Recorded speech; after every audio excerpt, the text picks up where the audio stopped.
joined today for our 99 project by our 7th grade student, Ross Chudow, who is going to share his thoughts on Genesis chapters 41 to 45.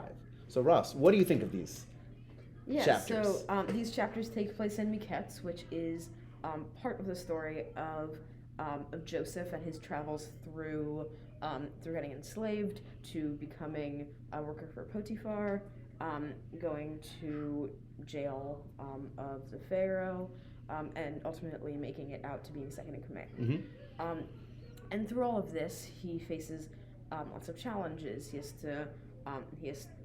gets enslaved. He has to go through that. It's a very hard journey to go from where he was living in Canaan to Egypt, and also very hard to do everything that he did, work as hard as he did, and especially to grow that much and to become as high in Potiphar's home as he did. After that, he did. His Potiphar's wife kind of put him in jail, which wasn't too good. It was not a good moment for Joseph. No. There he also challenges being jail in prison is one of them. It's not very easy. And then he also climbed to the top of that place too, was like the helper in jail.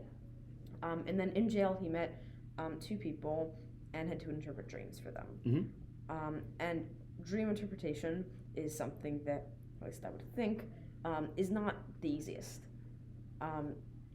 So he had to do that, and then after he does that, he doesn't get recognized for it for many years. One of them dies, and one of them becomes like the person who gives wine to the Pharaoh, a very important job. And that person forgets to tell the Pharaoh what Joseph had done for him. When he finally does, the Pharaoh is having dream problems, and he goes to all these different people, but then finally gets Joseph because of that one person. And then now what happens is Joseph has to make the choice if he wants to interpret Pharaoh's dreams. Because on the one hand, if it works out, he could be great, which he does. He becomes second in command. But if it doesn't go so well, and he tells Pharaoh that he's going to die because Joseph doesn't really like lying, then he could get killed because he's already in jail, already in prison. What else would the Pharaoh do at that point?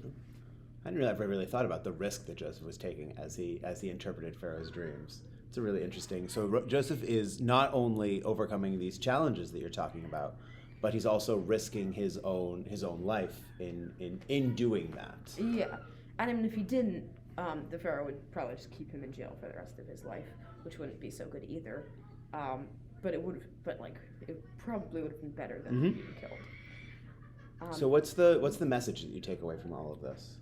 Just like overcoming challenges and how everyone has to work hard to do what they want to do, and has to work hard in general, because I mean, if you want to get something done, you have to work for it. You have to work hard. The other thing, as I'm thinking about Joseph, right, when he interprets Pharaoh's dreams, he's very clear that he's not the one who does the interpretation, right? It's not coming from him, but he gives all of the attribution or the insight to God. And so, and you're also talking about the support he has from Potiphar, at least initially, and the support he has from the administrators of the jail. And so Joseph is working very hard to overcome these things, but he's also doing it with the support of at least some of the people around him, right? Yeah, and Joseph always has support, may that be his father, Jacob, God, or these people that you just talked about. And another message, besides just overcoming challenges, is that we always need help, we always need friends to help us get what we want to do. And it's not just on those friends, it's not just on having courage and overcoming these things.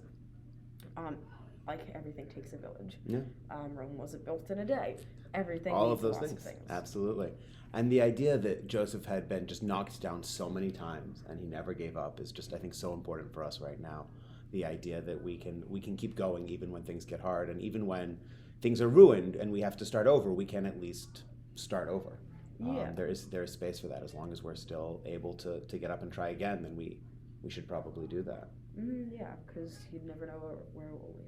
Absolutely. All right, Ross, thank you very much. Thank you.